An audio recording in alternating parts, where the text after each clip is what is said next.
ಹೇಗ್ ಕಾಣಿಸ್ತಿದ್ದೀನಿ? ಮದುವೆ ಆದ ಹೊಸದ್ರಲ್ಲಿ ಎಲ್ಲಾ ಅದ್ಭುತಾನೆ. ಹೋಗ್ತಾ ಹೋಗ್ತಾ ತಿಳಿಯತ್ತೆ. ಸ್ನೇಹಿತರೆ ನಮಸ್ಕಾರ. ಡೈಲಿ ಮಾಧ್ಯಮದ ಮತ್ತೊಂದು ವಿಶೇಷ ವಿಡಿಯೋಗೆ ನಿಮ್ಗೆಲ್ಲ ಆತ್ಮೀಯ ಸ್ವಾಗತ. ನಾನು ಅಶೋಕ್ ದಾವಣಗೆರೆ. ನಾನು ಈ ವಾರ ನೋಡಿದ ಸಿನಿಮಾ ಸರಳ ಸುಬ್ಬರಾವ್. ಎಸ್, ಟೈಟಲ್ ಹೇಳುವ ಹಾಗೆ ಒಂದು ಸರಳವಾದಂತಹ ಪ್ರೇಮ ಕಥೆ.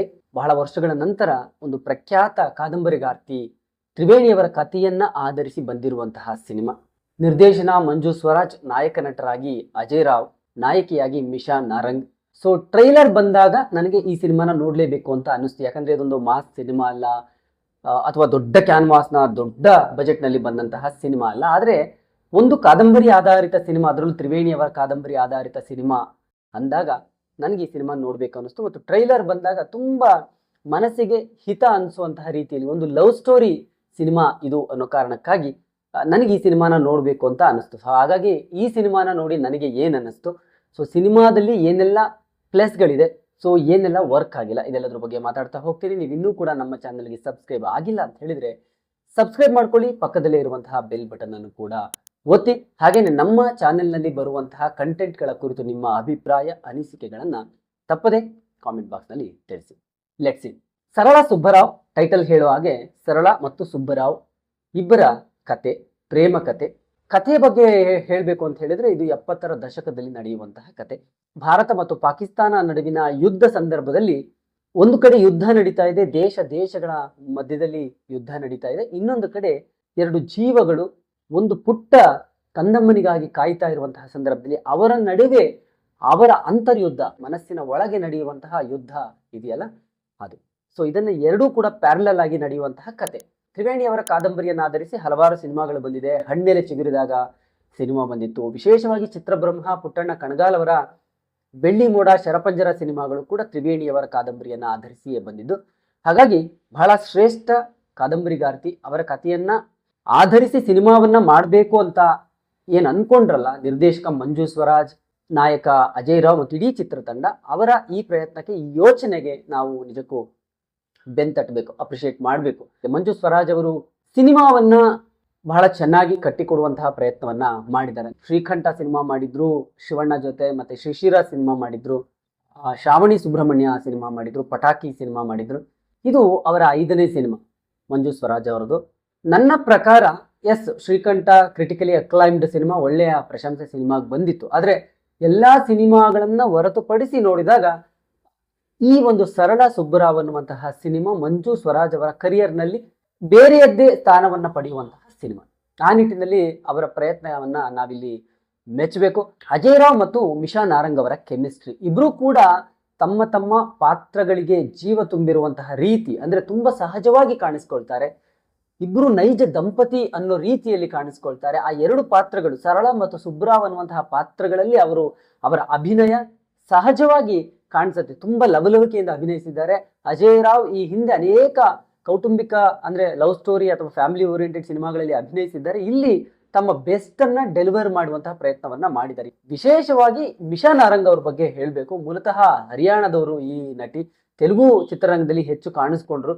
ಕನ್ನಡ ಭಾಷೆ ಗೊತ್ತಿಲ್ಲ, ಇದು ಮೊದಲ ಸಿನಿಮಾ. ಆದ್ರೂ ಕೂಡ ಅವ್ರು ಎಷ್ಟು ಲೀಲಾಚಾರವಾಗಿ ಅಭಿನಯಿಸಿದ್ದಾರೆ ಅಂತಂದ್ರೆ ಆ ಒಂದು ಪಾತ್ರವನ್ನ, ಆ ಕಥೆಯನ್ನ ಅರ್ಥ ಮಾಡಿಕೊಂಡು ಅವ್ರು ನಟಿಸಿರೋ ರೀತಿ ಇದೆಯಲ್ಲ, ನಿಜಕ್ಕೂ ಪ್ರಶಂಸನೀಯ. ಆಕೆಗೆ ನಾನು ಫುಲ್ ಮಾರ್ಕ್ಸ್ ಅನ್ನ ಕೊಡ್ತೀನಿ. ಅಜಯ್ ರಾವ್ ಕೂಡ ಅಷ್ಟೇ ಚೆನ್ನಾಗಿ ಅವ್ರ ಜೊತೆ ಜೆಲ್ ಆಗಿದ್ದಾರೆ. ಸೊ ಆ ಕಾಂಬಿನೇಷನ್ ಬಹಳ ಚೆನ್ನಾಗಿ ಇಲ್ಲಿ ವರ್ಕ್ ಆಗಿದೆ. ಮತ್ತು ಡೈಲಾಗ್ಗಳು ಬಹಳ ಚೆನ್ನಾಗಿ ಅಚ್ಚುಕಟ್ಟಾಗಿ ಕತೆಗೆ ಪೂರಕವಾಗಿ ಒಂದೊಂದು ಅಲ್ಲಲ್ಲಿ ಕೆಲವು ಕಾಮಿಡಿ ದೃಶ್ಯಗಳು ಕೂಡ ಚೆನ್ನಾಗಿ ಪಂಚ್ ಆಗುತ್ತೆ.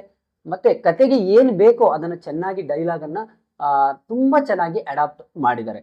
ಸಪೋರ್ಟಿಂಗ್ ಪಾತ್ರಗಳಲ್ಲಿ ರಂಗಾಯಣ ರಘು ಅವರು ಬಹಳ ಮೆಚ್ಚುಗೆ ಗಳಿಸ್ತಾರೆ. ಅವರ ಪಾತ್ರ ಇದೆಯಲ್ಲ, ಅದು ನಿಜಕ್ಕೂ ಅವರು ಎಲ್ಲ ಯಾವುದೇ ಸಿನಿಮಾ ಮಾಡಿದ್ರು ಕೂಡ ಅಲ್ಲಿ ತಮ್ಮ ಅಭಿನಯದ ಮೂಲಕವೇ ಅವರು ಆ ಪಾತ್ರಕ್ಕೆ ಜೀವವನ್ನ ತುಂಬಿ ಬಿಡ್ತಾರೆ. ಸೊ ಇಲ್ಲೂ ಕೂಡ ಅವರು ತಮ್ಮ ಪಾತ್ರಕ್ಕೆ ಬಹಳ ಚೆನ್ನಾಗಿ ಜೀವವನ್ನ ತುಂಬಿದ್ದಾರೆ. ಪ್ರದೀಪ್ ಪದ್ಮಕುಮಾರ್ ಅವರ ಸಿನಿಮಾಟೋಗ್ರಫಿ, ಅಂದ್ರೆ ಕ್ಯಾಮ್ರಾ ಕೈಚಳಕ, ಒಂದು ಲವ್ ಸ್ಟೋರಿ ಅಥವಾ ಒಂದು ವಿಂಟೇಜ್ ಸಿನಿಮಾ, 70ರ ದಶಕ, 50-55 ವರ್ಷಗಳ ಹಿಂದಿನ ಕತೆ, ಆ ಕಾಲಘಟ್ಟಕ್ಕೆ ದೃಶ್ಯಗಳನ್ನ ಸೆರೆ ಹಿಡಿದಿರುವಂತಹ ರೀತಿ. ಪ್ರದೀಪ್ ಪದ್ಮಕುಮಾರ್ ಅವರ ಸಿನಿಮಾಟೋಗ್ರಫಿ ಕತೆಗೆ ಪೂರಕವಾಗಿ ಬಹಳ ಚೆನ್ನಾಗಿ ಕೆಲಸ ಮಾಡಿದೆ. ಅಂದ್ರೆ ನೋಡುವಾಗ ಕಣ್ಣಿಗೆ ಒಂದು ರೀತಿ ಆಹ್ಲಾದ ಅಂತ ಅನ್ಸುತ್ತೆ. ತುಂಬಾ ಒಂದು ರೀತಿ ಪ್ಲೆಸೆಂಟ್ ಆಗಿ ಕಾಣುತ್ತೆ. 71ರಲ್ಲಿ ಭಾರತ ಪಾಕಿಸ್ತಾನ ಯುದ್ಧ ನಡೆಯುವಂತಹ ಸಂದರ್ಭದಲ್ಲಿ ಇಲ್ಲಿ ದೇಶದ ಒಳಗೆ ಅನೇಕ ಘಟನೆಗಳು ಆಗ್ತಾ ಇರುತ್ತೆ.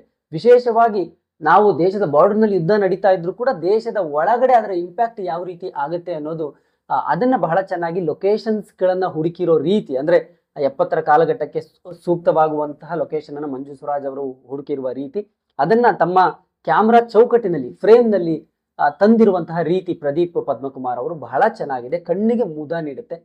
ವಿಶೇಷವಾಗಿ ಸರಳ ಸುಬ್ಬರಾವ್ ಸಿನಿಮಾ ನೋಡುವಾಗ ನಮಗೆ ಆ ಕಾಲಘಟ್ಟ 71ರ ಕಾಲಘಟ್ಟದ ಆ ಒಂದು ಬ್ಯಾಕ್ ಡ್ರಾಪು, ಅಥವಾ ಅವತ್ತಿನ ಕಾಲಕ್ಕೆ ಫೋನ್ ಇರಲಿಲ್ಲ, ಲ್ಯಾಂಡ್ಲೈನು ಕೂಡ ಎಲ್ಲರ ಮನೆಯಲ್ಲೂ ಇರ್ತಾ ಇರಲಿಲ್ಲ, ಅವತ್ತಿನ ಸಾರಿಗೆ ಓಡಾಟಗಳು ಅದು ಕೂಡ ಇರ್ತಾ ಇರಲಿಲ್ಲ. ಅವತ್ತಿನ ಕಾಲ ಅವತ್ತಿನ ಜೀವನ ಹೇಗಿತ್ತು ನಮ್ಗೆ ಗೊತ್ತು. ಬಟ್ ಆದ್ರೆ ಅಂದ್ರೆ ಸಿನಿಮಾಗೆ ಎಷ್ಟು ಬೇಕೋ ಅಷ್ಟನ್ನ ಮಂಜು ಸ್ವರಾಜ್ ಅವರು ಆ ಬ್ಯಾಕ್ ಗ್ರೌಂಡ್ ಅನ್ನ ಅಥವಾ ಆ ಕಾಲಘಟ್ಟಕ್ಕೆ ಹೊಂದುವಂತಹ ಆ ಬಿಲ್ಡಿಂಗ್ ಗಳಿರಬಹುದು, ಆ ಮನೆ ಇರಬಹುದು, ಕಾಸ್ಟ್ಯೂಮ್ಸ್ ಇರಬಹುದು, ಎಲ್ಲವನ್ನು ಮ್ಯಾಚ್ ಮಾಡುವ ಪ್ರಯತ್ನದಲ್ಲಿ ಅವರು ಒಂದು ಲೆವೆಲ್ಗೆ ಗೆದ್ದಿದ್ದಾರೆ.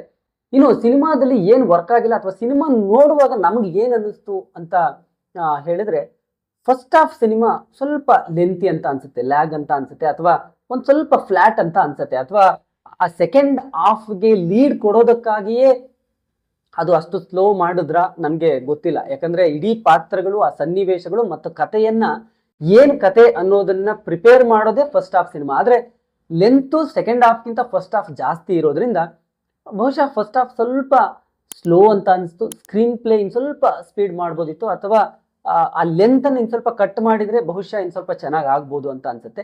ಇಂಟರ್ವಲ್ ವರ್ಗೂ ಹಾಗನ್ಸುತ್ತೆ, ಆದ್ರೆ ಇಂಟರ್ವಲ್ ಆದ್ಮೇಲೆ ಸಿನಿಮಾ ಟೇಕ್ ಆಫ್ ಆಗುತ್ತೆ. ಸೊ ಹಾಗಾಗಿ ಆ ಫಸ್ಟ್ ಹಾಫ್ ನಲ್ಲಿ ಎಲ್ಲೋ ಒಂದ್ ಕಡೆ ಸ್ವಲ್ಪ ಫ್ಲಾಟ್ ಇದೆ, ಸ್ವಲ್ಪ ಸ್ಕ್ರೀನ್ ಪ್ಲೇ ಇನ್ ಸ್ವಲ್ಪ ಸ್ಪೀಡ್ ಆಗ್ಬೋದಿತ್ತು ಅಂತ ಅನ್ಸುತ್ತೆ, ಅಥವಾ ಲೆಂತ್ ಕೂಡ ಮ್ಯಾಟರ್ ಆಗಿದೆ ಅಲ್ಲಿ. ಸೊ ಅದನ್ನ ಸ್ವಲ್ಪ ಗಮನ ಹರಿಸಿದ್ರೆ ಇನ್ನೂ ಚೆನ್ನಾಗಿರ್ತಿತ್ತು, ಅಥವಾ ಮುಂದಿನ ದಿನಗಳಲ್ಲಿ ಅದನ್ನ ಇನ್ ಸ್ವಲ್ಪ ಕ್ರಿಸ್ಪ್ ಏನಾದ್ರು ಮಾಡಿದ್ರೆ ಪಾಸಿಬಲ್ ಇದ್ರೆ ಸೊ ಬಹುಶಃ ಸಿನಿಮಾಗೆ ಅದಿನ್ನೂ ಪೂರಕವಾಗಿ ಕೆಲಸ ಮಾಡುತ್ತೆ.